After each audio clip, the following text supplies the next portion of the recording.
everyone, I've got a best bits tutorial for you today. In this video, I am demonstrating a small adjustment you can do when sewing a slip pocket so that it does not bunch up at the sides if it is an exterior slip pocket, or so that it is not floppy if it is a lining slip pocket.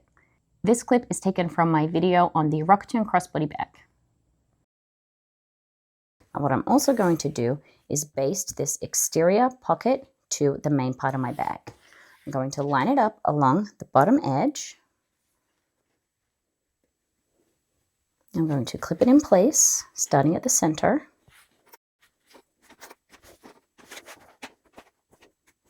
But what I'm also going to do is just pull it in slightly from the edge. When you finish your bag and you fold this front pocket around, you can get some puckering here because the pocket is pulling on it. These are the same width, and when you put things in the bag or you fold the bag around to create the final bag shape, there will be a little bit of bunching. To reduce that bunching, you can just pull the pocket in slightly from the edge. It's about 1/4 inch in. That still will be sewn within the seam allowance, but it just creates a bit of space there that will allow your pocket to sit nice and flat on the front of your bag. So it's lined up still at the bottom, but at the top here, just coming in about 1/4 inch from the outside edge. You can see that it's gaping a bit here, but that's okay because when the bag is done and it folds around, it'll sit nice and flat. And then basting the exterior flat pocket in place, making sure that it's well within what will be a 3/8 inch seam allowance. I'm also going to do a few reinforcing stitches at the top corner.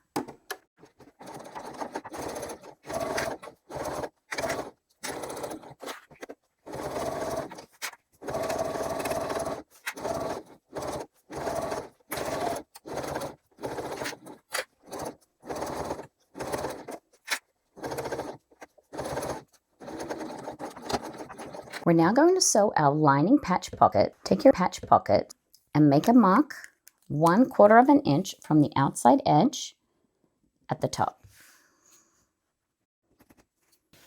Position your slip pocket on your remaining lining piece using the measurements given in the pattern, making sure that it is centered up. We're now going to secure the slip pocket to the lining piece. I'm going to place a clip at the bottom corner. But what I am then going to do is the mark that we made here at 1/4 inch, I'm just going to slide the lining in to meet that mark. So the opposite of what we did for the slip pocket on the exterior, where we pulled it in because the bag was going to curve out, the lining is going to curve in. So to avoid having a floppy pocket on the inside, we just need to pull that slip pocket slightly into the seam allowance. So I'm going to use that mark as a guide, line that up with the outside edge, and place a clip. And you can see that it's just going to angle slightly, and that is going to help reduce any gaping on the inside of our bag. I'm going to do the same for the other side. Smoothing out the lining underneath. And then we are going to baste these sides here. And also we are going to baste along the bottom edge, and we're also going to be sewing up this line and this line. To keep the center section nice and smooth, you can put some pins here or some painter's tape so that the extra slack that we're taking out of the slip pocket here doesn't affect the center pocket. Basting the back first so that I can see where I'm going, where I've angled that slip pocket.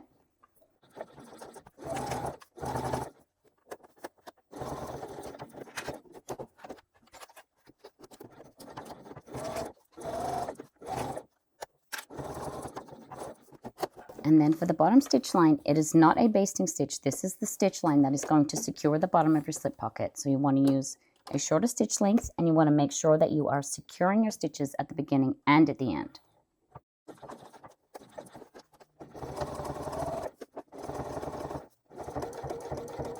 You can continue sewing straight across here and then sew these lines separately, or if you wish, you can turn up and sew this line up and back down,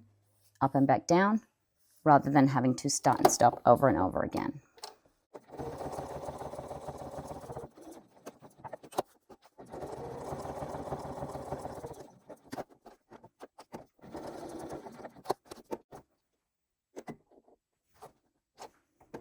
It's a little easier when you can see the line.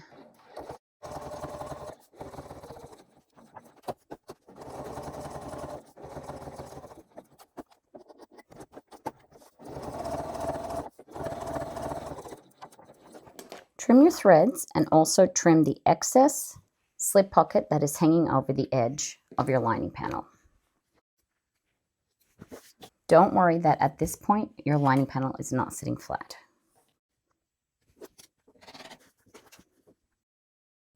I will have a link to the full tutorial in the video description. Hope that helps. Thanks everyone.